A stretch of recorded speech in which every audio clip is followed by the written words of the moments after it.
Hey, what's the deal, YouTube? It's your girl, MizHoney.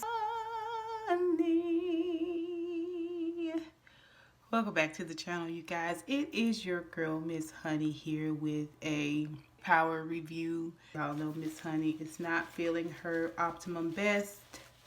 Still struggling with this head cold. And it's kind of gotten worse, but we're here. I hope you guys had a wonderful Christmas holiday or holiday period. I hope it was good. And I hope you all are doing well. This is Power Book 2, Ghost, Season 1, Episode 9. And this episode is called Monster. And it's funny because it kind of references, one, the book Frankenstein, which the entire canonical studies class is reading at the moment. And two, it's funny because it kind of references what I was saying about Tariq being in this place now where, he's going to have to make some really tough choices and do some things that, are kind of monster-like. He's going to have to handle some things, and make some decisions and whack a few people, right? Basically. And we see in this episode where Tariq is kind of confronted with that. Let's first talk about the professors. Now, this is a whole mess with Jabari and Milgram. Basically, when Zeke awakes at Milgram's apartment and she sees, he's laying there asleep and she sees all the bruises all over him. They've made sweet monkey love. So I'm like, he's fine. I mean, why are you so concerned about him? One, he'll jump off. Two, you don't need to be showing him no extra emotions and getting him any more attached. And three, he was able to blow your back out still, so he's fine. Like, what are we talking about? Anyway, you have to tell me about these bruises. How did you get them? What happened? And Zeke, who is goofy and just, he just became so super duper unattractive. Like, all he does is dribble a ball and dribble the peen, basically. He's being all sheepish and like 14-year-old boyish, and I don't want to tell you what happened. I don't want to bring you into it. And she is like, no, you have to tell me what happened. Like, we have to go to the police. Like, what went on? Like, he was like, I went to the club, me and some of my friends, and when we came out of the club, some guys jumped me. She was like, oh my gosh, somebody jumped you? And he was like, yeah, and it hurt too. And she was like, oh no, you have to go to the police, Zeke. You have to tell the police. You have to make a police report. He was like, no, I'm not doing that. I want to get involved, trying to dead it, right? Well, meanwhile, she's getting a text from school. She gets to the school, and the two professors she works with canonical studies, which is Jabari and the white guy, and also the dean of the school, who had very little to say. There were two detectives, and basically they're letting them know what went on with this body that they found, which we know what's going on with that body. It's a member of the GTG gang, the gang that jumped Zeke. When they mention the gang's name, Milgram knows instantly that that's the gang. That's the same gang that jumped Zeke. We also learned in this conversation that Milgram used to be a former prosecutor. I was like, what? What is this? Where is this coming from? So you're a professor, a student advisor, and you used to be a former prosecutor? As in you went to law school? Like, come on. Okay. So basically, the detectives want to question the whole student body, mostly the black kids, because they want to find out if anybody has any gang affiliation. Now, they really just need to roll and just run all the students' name and information against, their backgrounds, which is illegal, but they do it. But we're going to play like they need the school's permission. So Milgram decides, in the interest of Zeke, that she is going to do anonymous interviews with all the students. I was like, all the students, all the black students, you doing anonymous interviews? But let's do it. And Jabari, because he wants to stay on top of this Tariq Milgram affair situation, he inserts himself in it and says he's going to do some interviews too. Milgram then goes and does, this extensive research on Zeke's family, the Tejada family. She finds out that Lorenzo and Monet are his guardians. She finds pictures of him when he first got accepted to the school, and it's got the Tejada family behind him holding up his jersey number. And she goes and looks up Lorenzo Tejada and looks up his sentencing and how long he got and why he got it. She looks up the gangs that he was affiliated with, which was the leader of the GTG gang. And Jabari busts in and he wants to know what she's working on, and she shuts it all down because she knows that Zeke wants to keep it quiet. She knows that she can't really bring him in on it, Jabari in on the conversation, because it would take her explaining why she's so involved with Zeke. But he looks down and he sees the picture of all of them on the day Zeke was accepted to the college, and he sees Drew. He recognizes Drew. Now she recognizes him, recognize Drew, but he doesn't admit that he knows anyone in the photo, and she just lets it go. She then goes to Zeke and tries to force him to go to the police, that it could, and convince him that somehow the police are going to find out about this, and they're going to circle it all back around to him and his family. He doesn't want that, so it's better for you to go head it off. And he is like, I don't want to bring my family into this. It doesn't need to be discussed. And she's like, no, we do need to talk about this.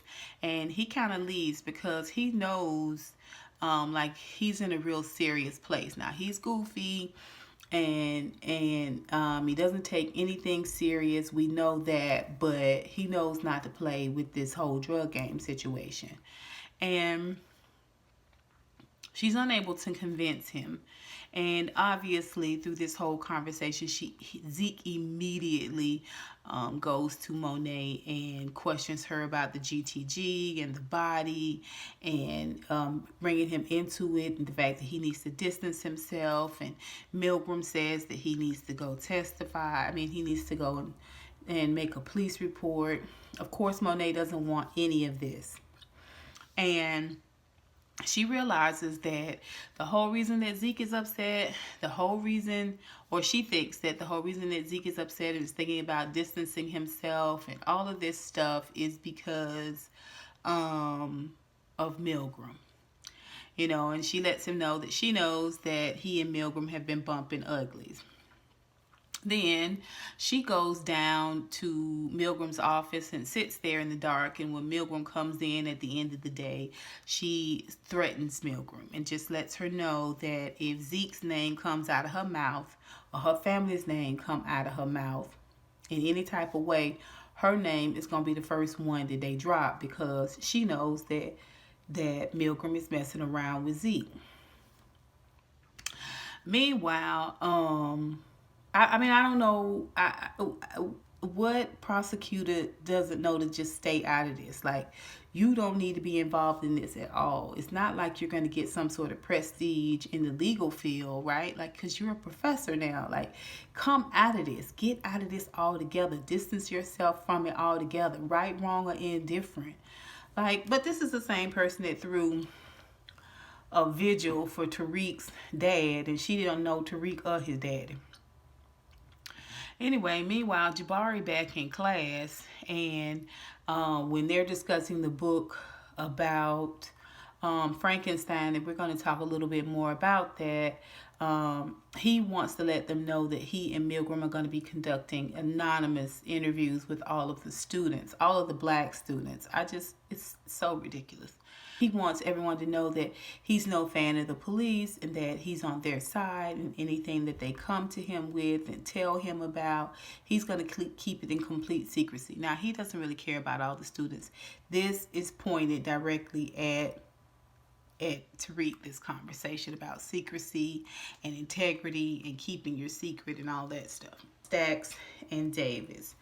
Basically, Tasha has had her sale at Stacks' behest tossed, because remember when Riley was playing chess with Tariq and the phone, he got a text message.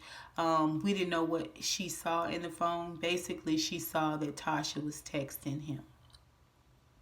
And she went back and told her uncle, and it's because of this he had her sale tossed, because he felt like if he can prove conversations she's been having from the jail with this phone, this goes to further prove that she's a queen pin, a drug queen pin.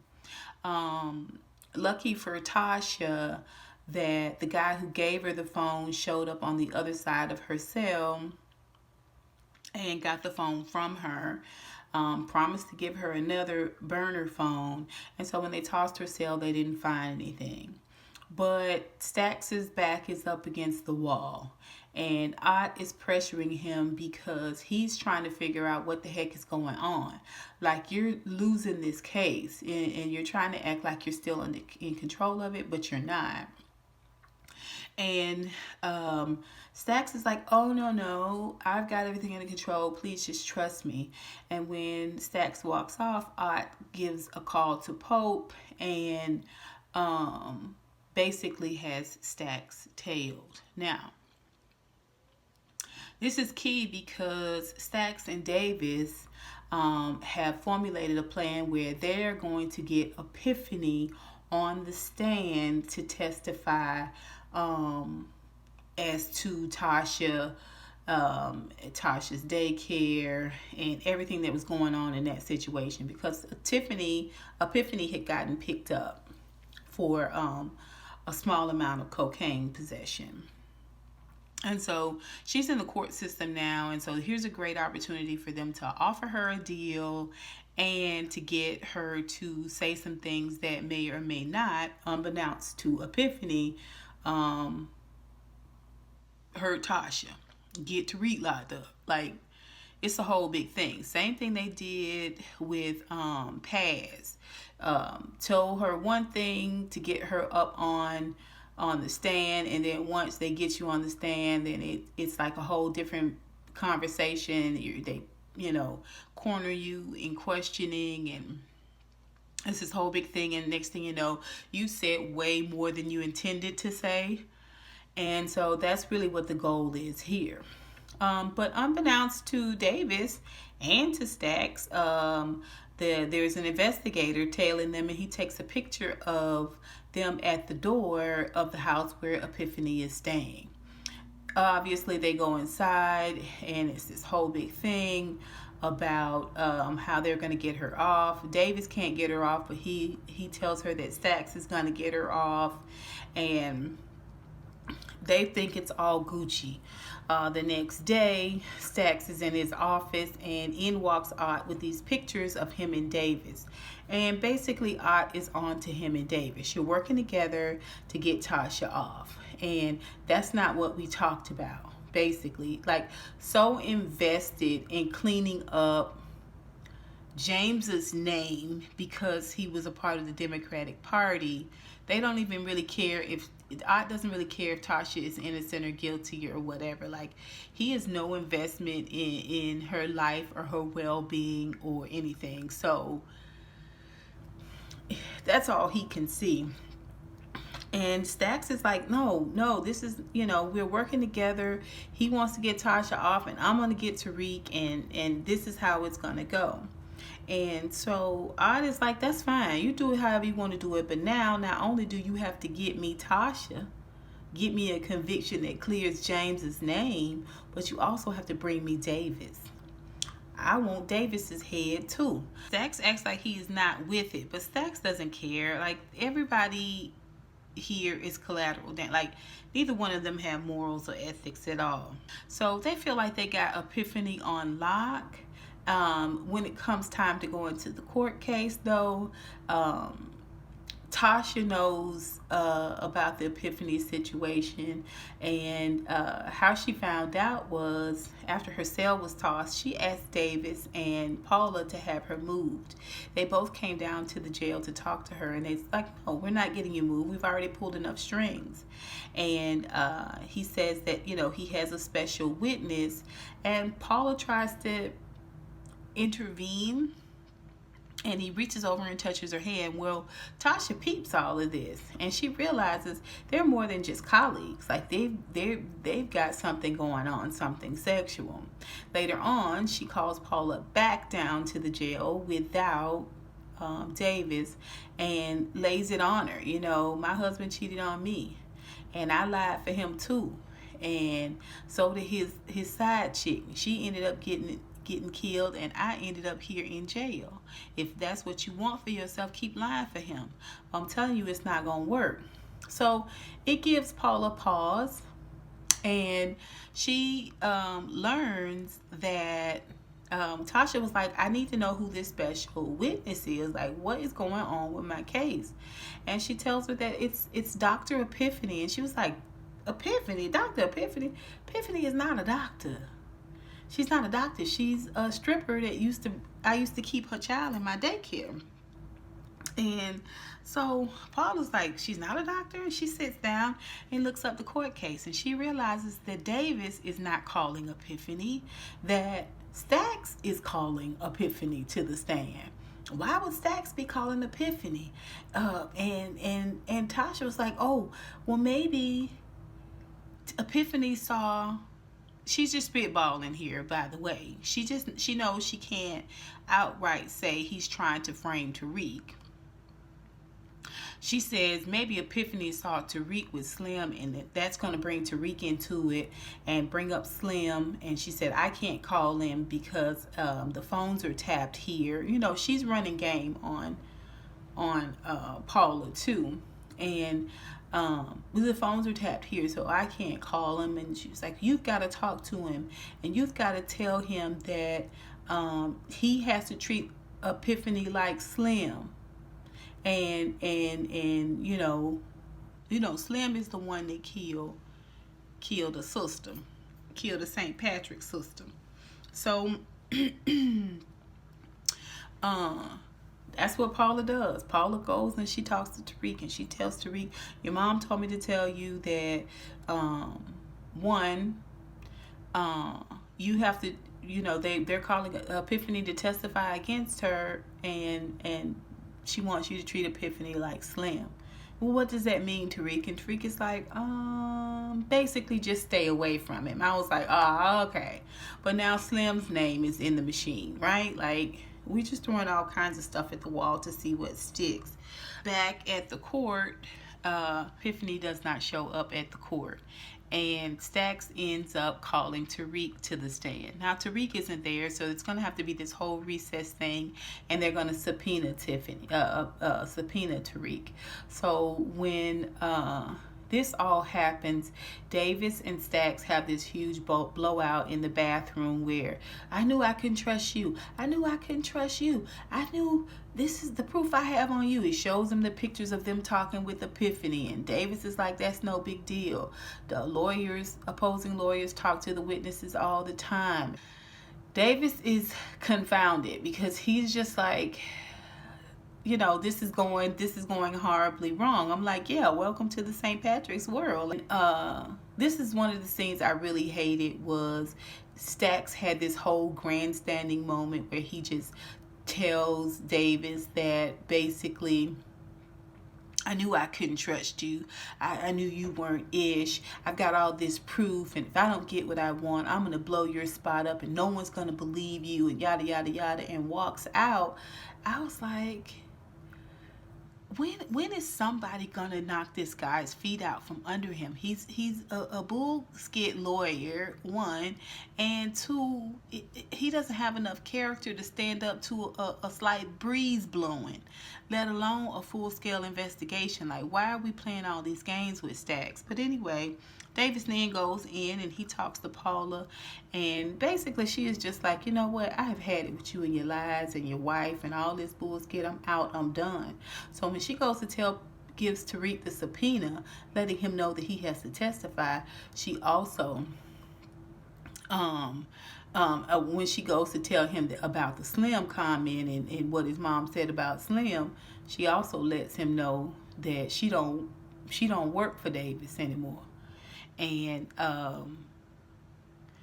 she lets him know that she knows about this video that she found on Davis's computer. It's a whole mess. It's a whole mess. Now, Tariq knew what his mom meant by treat Epiphany like Slim. Do the same thing he did to Slim for killing his sister. He was gonna have to do it to Epiphany. But lucky for Epiphany, she ended up talking and finally telling him that Davis came over too. It wasn't just Stacks, it was Davis. And that Davis was a part of it. And that Davis is the one that hooked her up with Stacks, who's gonna hook her up with a deal. And honestly, she didn't want to do any of it. She'd rather just leave. And if she had the money, she would get out of town. Just so happened Tariq had money on him, so he gives her the money. This is why she didn't show up in court. It's a whole mess, you guys. A whole mess, right? But it gets worse, right? Let's talk a little bit about the moms. Tasha's cell get tossed. She finds out about Paula and Davis. She sets that whole thing in motion where she talks to Paula and she gets more information, and she is letting Tariq know to be careful. Meanwhile, Monet is a trash mom, you guys. Monet is a trash mom. Like, she got Drew running 90 miles and running. You know, he's doing pickups and drop-offs and counting the money and sorting the dope and meeting the drug. Like, he's doing everything that he was doing before and what Kane was doing. And he's frayed at the edges. And he's telling her he doesn't want to do this. She like, I had other plans for your life too, but this is what it is. This is what I was saying last week about her not really even having a team. Like, your team of people are the 3 children that you gave birth to. How is that possible? And they look like they barely out of high school. I mean, Diana is trying her best to act like the new Monet, but she has no muscle. We still have yet to see her wield a gun. We know she can count money and bag up dope, but like, what else? Like, this your team? This your team? Anyway, so she refuses to let anybody mention Kane's name. I was like, okay. Throughout this episode, we see where Mary J. Blige really tries to emote this sort of I'm a strict, tough drug dealer type, no nonsense, I'll pop a dude. And it's just not believable. It's just not believable. I mean, basically, you've been knocked hard to the floor. You only have a couple of 20-year-olds, 18 to 20-year-olds working for you. 3, basically. And your man is in jail. You can't even get your dope delivered. You know what I'm saying? You got the fact that Rico, who sent the drug dealer that you guys killed, that drug dealer mollywopped you and almost got the best of you. If Tariq hadn't come in, like, you're not this queen pin that you keep trying to portray to everybody with all of this, you know, big talk and strong language. You know, it's just not believable. It's just not believable. Well, you guys know they killed Rico's drop guy. and got rid of him and took the dope. So now she has, like I said, Drew doing all of the work that he and Kane both were doing. But also, instead of Tariq getting pills on his next pickup, he gets bricks of cocaine, which he has to process. And he knows how to process it because Tasha taught him how to process it. But again, no one can bring up Kane's name. I was just like, what is your point? Like, it's just, it doesn't make any sense. Like, the whole thing. So Monet's a busy girl. Like I said, once Zeke drops Milgram's name, she goes over and she threatens Milgram. She is expecting a drop from Rico, and she doesn't have really a strong arm person there to help with the drop, like security, because she's gotten rid of Kane. So it's gonna have to be Drew. Tariq comes over after he goes to talk with Epiphany, and he gives her some of the money to leave. That's money that he owed Monet. It looks like Monet has got it all in place except for, unbeknownst to her, Tariq owes her money, and unbeknownst to her, Rico wants her gone. He wants her entire family gone. Like, he's trying to knock her out of the game. He not sure what happened to his driver or his dope. But he knows that the Tejada family is behind it. Now, all of this is unbeknownst to Monet, who's supposed to be this kingpin. So she doesn't know she's owed money. She doesn't know that she's about to be smoked, her and her whole family. All she's worried about is, is Zeke okay? Is Zeke's good name okay? And the fact that no one can possibly ever say Kane's name again. She doesn't care that she is screwing Drew over royally. She basically tells him to his face that he can't go out and be who he wants to be and do what he wants to do, that he has no choice. He has to be here in this drug game. And Diana is seconding all of her emotions. Like, whatever Monet says, Diana's like, yeah, Mom, tell him, Mom, you're right, Mom, yeah. And we're supposed to believe that she's this queen pin.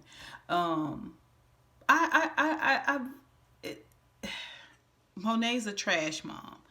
But we're going to talk about what happens when Tariq goes over to let her know that he doesn't have her money anymore. Or he spent part of her money.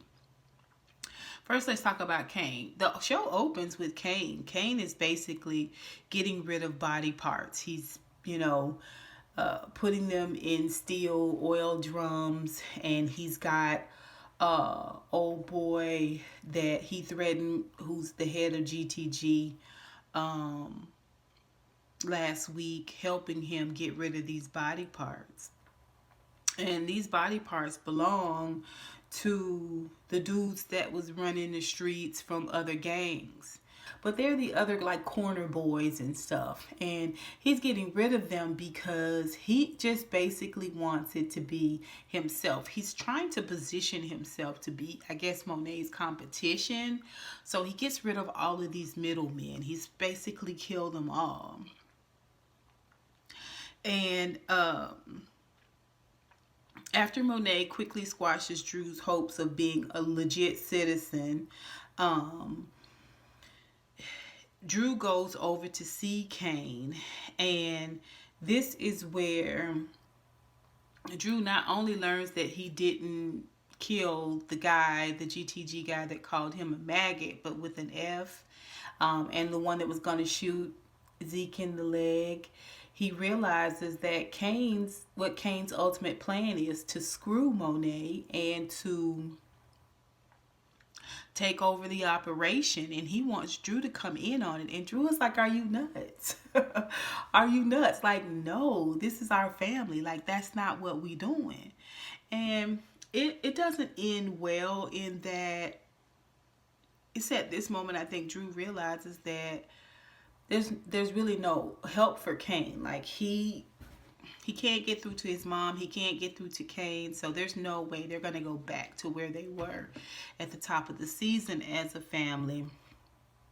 And the GTG gang, they're really just waiting for an opportunity to smoke Kane. Like he thinks he's running them through this strong arm tactic when um, the guy who pulled the gun on Zeke comes in with a load of drugs, and Kane looks at the drugs. He's like, "Oh, you got the drugs kind of fast." He was like, "Where'd you get the drugs from?" He got the drugs from Rico.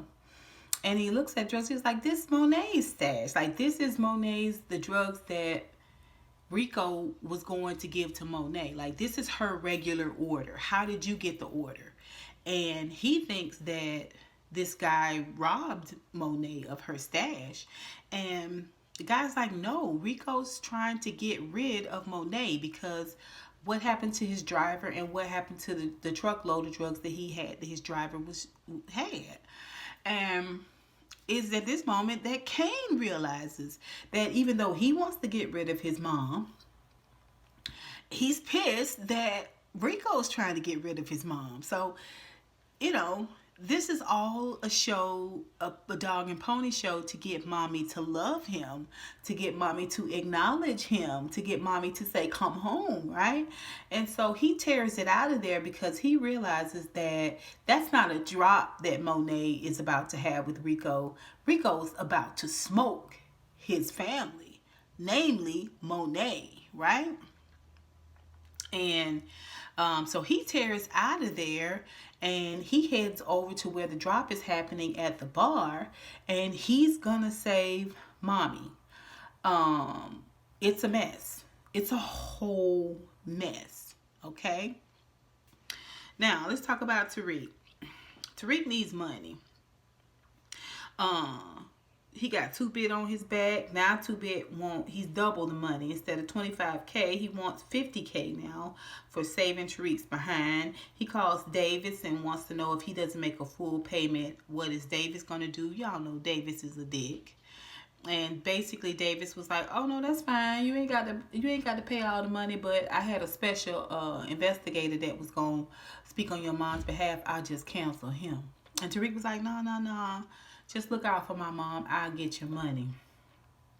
It's so messy because Paula, who has a heart, was like, "Didn't you ask him why he didn't have the money? Like, why are you doing it?" It's like, I don't care. It doesn't matter to me what's going on with him as long as I get my money.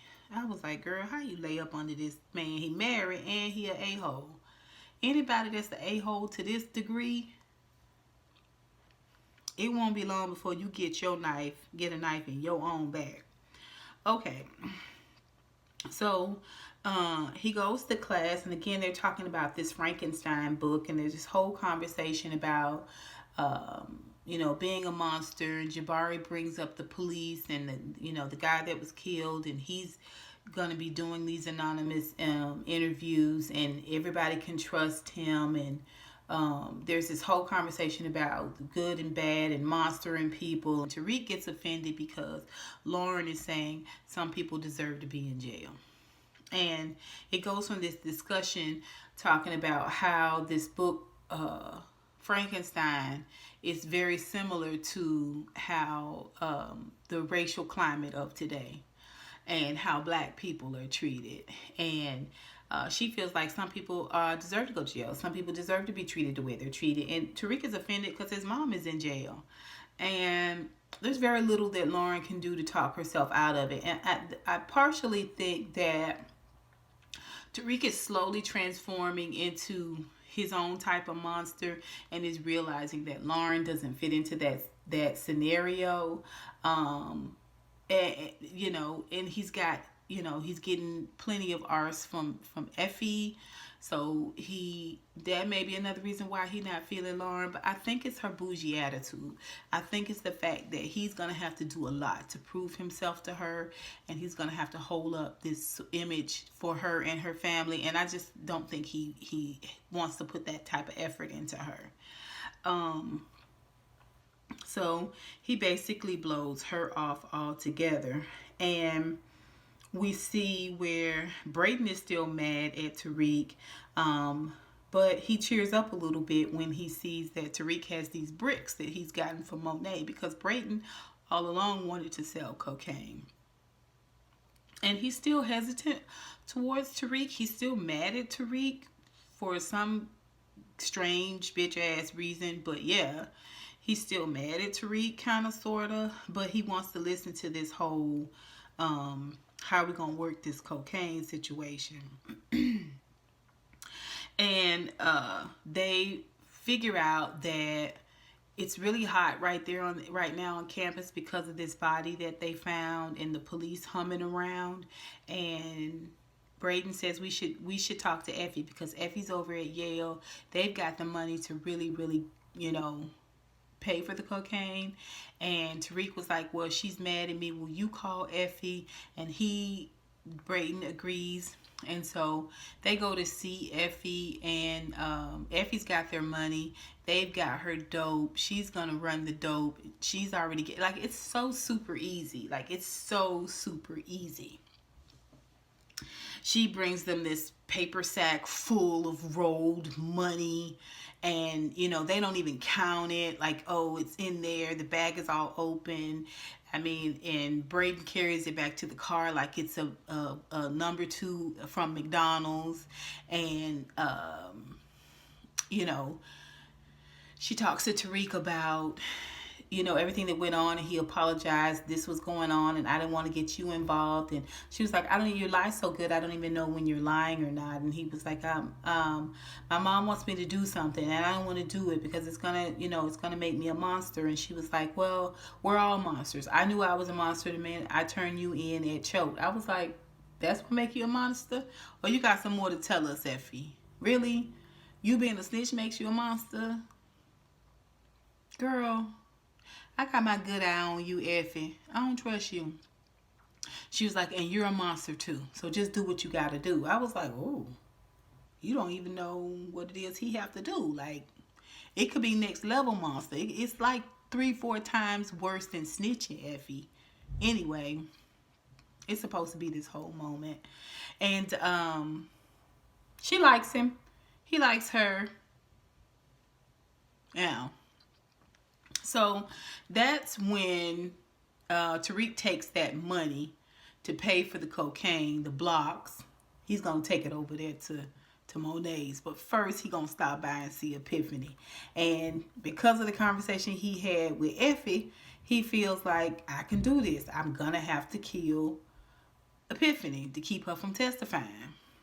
And thank goodness for, like I said, Epiphany and her endless amounts of conversation. She was able to give him some tea about Davis and save her own dad-burned life. Tariq is learning all of this at one time. He's learning about Davis. He's learning about them calling him to testify. He's learning about the graveside video that Paula shows him that was on Davis's computer. He's already made it clear to Brayden that Riley couldn't be trusted. Brayden now knows, thanks to Tariq coming clean about the whole situation, that Riley was helping her uncle. Shows him a picture of Stacks. It's the same picture that Brayden had seen at her family's home when he was over there at dinner. Like, it's all coming down on Tariq. So here is this moment where he just got off the phone with his mom, and she is worried sick, and he knows he has to testify, and all of this stuff is going on. He's got to get a lawyer. He can barely afford the lawyer he has now. It's just crazy. At some point, he realizes he's going to have to trust someone, but now is not the time. Now he's at his wit's end. He knows he doesn't have Monet's money, so when he goes in to give her this money, it is at the same time that Rico is supposed to be coming by to make the drop. She needs that money to give to Rico to get that new re-up of drugs. And he tells her he shorted her on the money, and immediately she pulls a gun and puts it to his head. Now, the last conversation he had was with Tasha when he said, "Don't worry about it. You won't have to. I won't testify." I think he was trying to get Monet. He was trying to kill two birds with one stone. Yeah, I don't have your money. Shoot me, kill me, wound me. I don't know. Whatever you want to do, do it. Like, I'm at my wit's end. And he's telling her, I hurt everybody I love. I was like, true, true. And everybody I love gets hurt thanks to me. True, true, true. And she was like, what do you mean? She was like, he was like, I hurt everybody. My mom, my father. And she was like, what do you mean your father? Now, she's got this gun to Tariq's head. And Diana's like, don't do it, Mom. And Drew is like, just give him a second chance. He's never shorted you before. And then she was like, shut up. I was like, she ain't finna do jack. She been mollywopped at least twice in this season. Push hard to the ground, the whole nine. Like, Monet is not about that life. Like, she sound like she about that life, but she's a trash mom and she's a trash drug dealer, period. Period. And at the same time, they hear Rico pull up. Now, Drew announces it. Rico's here because he wants her to drop that gun and take it off Tariq and give him a second chance. And like, let's just squat. Like, please don't kill this dude, right? He's making too much money for us. And like, no, like, this is going too far. And they notice that Rico isn't getting out of the car. He's just sitting there. And Monet knows what it is. And she's like, get down. So they all hit the ground. And he sprays the bar. No one's ever in the bar. No one's ever in the bar. We've not seen a crowd in that bar ever. Okay? And they all get low, and Drew is like, I'm gonna go around back and I'm gonna spray him. And she was like, Drew, no, you don't get up. And Drew was like, you put me in charge, and I'm in charge, and I'm gonna show you, and like, you put your son in this position to be shot. And no sooner than he gets up, oh, he's shot. That's literally how he's screaming. It's like, oh, and, you know. He only gets shot in the shoulder. It's like this whole overdramatic moment where he's leaned up against the bar. Like, Kane arrives, moments after Rico and his crew pull off. And he runs in. He was like, "Ma, are you okay?" And Tariq is standing there, and so is Diana. And they were like, and we're fine. It's Drew. And Drew is leaned up against the bar, and he's like, ooh. And she is like, Drew, don't do this to me, Drew. Don't do this to me, Drew. Drew, don't do this to me. I was like, Monet, it has been continually about you since we met you. Like, your happiness, your well-being, your business comes before your children's happiness, your children's well-being, the whole nine. Now, Drew has been shot trying to prove something to you, but he's doing this to you. But this affects you. He's the one with the lead in his upper shoulder, right? And she tells Tariq that he needs to get out of there, but she's not done. They still have unfinished business. And he was like, I understand. I hope Drew is okay. And she tells Kane, where were you? You messed this up. This is all your fault. And pick up Drew and get him to the hospital. And Tariq goes home. Like, I hope Drew's okay. Call me and let me know how things go down at the hospital. Like, get down to the hospital. Monet is sitting outside the hospital door, and she is fretful.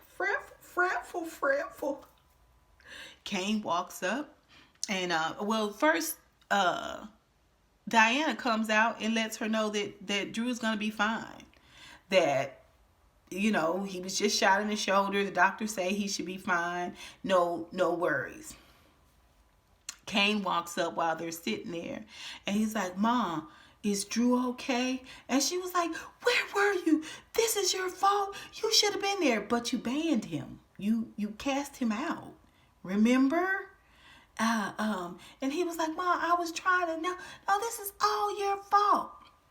And Diana stands up and slaps him in the face. Wakachow! Rico did this because he knew you wasn't there. And she walks off. I was like, yo, this whole family. Like, at this point, I would not care at all if this whole family, like, was buried. Like, I don't really see the point in them at all. Like, they suck as drug dealers. They suck as a family. Anyway, so she tells him, Kane, I'm gonna say this once. You run far and run fast, or else I'm gonna put you down myself. And then she walks off, and he was like, Mom, I'm Kane. I tried to help you. And this is why I say that Woody, the Kane character, is the MVP of the season. Like, he is giving us real emotion here. Like, he's giving us real acting here, right? And she turns around and she says, you heard what I said. I won't say it again. And he said, but Mom, you made me this way. Ooh. When I tell you that thing hit me like a ton of bricks, I felt so bad for Kane. You raised him to be this person, and now you cast him out. Like, everything his fault. Everything is his fault. Like, it's just it was a real moment, and it was a tough scene, right? So he makes a phone call when she walks on off, and he says, yeah, I need to talk with you. Well, guess who it is? It's Ramirez. Okay, apparently him and Ramirez worked together ever since he talked with Ramirez after the police picked him up and Ramirez got him out. He put that bug in Ramirez's ear. It was the two of them together that decided to put that hit out on Tariq. It was the two of them together, and now he is trying to call good on it. Like, we're gonna have to get rid of Monet, me and you, because Monet is out of control and she won't listen to reason. This is what Kane is telling Ramirez. But basically Ramirez is like, nah, you damaged goods. Like, you need to get ghosts. You need to get gone. You need to get out of the picture. He was like, nah, man, we was in this together. He was like, I don't know what you talking about. But your mama has spoken. So you best go on. And you're lucky I don't put you down myself. And he steps back a couple of steps. And it's this moment for Kane where he realizes everything he has done on every level, none of it is good enough. That one or two mistakes and you're cast down and you're cast out. It's like people don't know you. People don't want to call you family. People don't love you no more. And now here's a dude who's sleeping with your mama against your dad's knowledge, and he just as grimy as you are, and he has the nerve to look down his nose at you. Like, something came over Kane, and he bust that guy Ramirez in the head and knocked him down, and Ramirez was like, think about what you're doing. And Kane was like, yeah, I've thought about it. This is the best way. And he shoots him. Cha-chow, cha-chow, cha-chow. Dead, out. Done. I was like, Now he is truly rogue. Like, we thought he was rogue before, but he's truly rogue. Before, he thought that he could at least give Monet time to cool down and then he would be back in. But now he realizes it's him against his whole entire family. And he's up for the challenge. Now, Tariq, having survived this whole Rico shootout thing with Monet, and, you know, realizing that his back is truly up against the wall in terms of what's going on down at the courthouse, what's going on there at school. It's all coming full circle. He makes a decision and he decides that he is going to get a lawyer. And that lawyer is Tamika. And she walks up just as sharp as ever. Baby, if I can get the name of that unit, ooh. And, she walks up and she's like, Tariq, you should have made an appointment. Like, you can't, I'm busy. You can't. He was like, he shows her the paper. He's being subpoenaed. And she was like, Stacks is calling you, subpoenaing you. And he was like, yeah, he's working with Davis. And so she was like, give me $1. So he gives her $1. It was so cute. He goes in his little jacket and he gets his little big boy wallet out and he opens his big boy wallet and he pulls $1 bill out and gives it to her. And she has that dollar bill and she says, this makes me your attorney, which means we're bound together by privilege. Now, and she says, did you kill your father? I need to know. And he says, yes, but not because I'm a monster, because he was a monster. She said, I know you're not a monster, and I know that he was.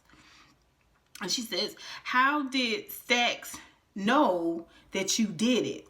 And Tariq says, it doesn't matter. Tariq, enough already. It does matter. Everyone needs to know. She especially needs to know that he had his niece down at your school. That his niece was doing all of this stuff. Like, now is not the time for all these secrets. This is how the episode goes off. He wants her to be his lawyer now and help him with this whole, help him bring Davis down, help him bring Stacks down. I think he wants to bring Stacks down. Maybe he's just focused on Davis. I don't know. But I'm glad to see Tamika back in the game. I'm glad Epiphany survived this whole thing because, I mean, she really didn't need to be collateral damage. I really don't care about Ramirez, and I hope somehow we can save Kane. Actually, I don't think it's ever going to happen. But you guys tell me what you think. What are you guys looking forward to the rest of this season? And until next time, honeybees, I'll holla.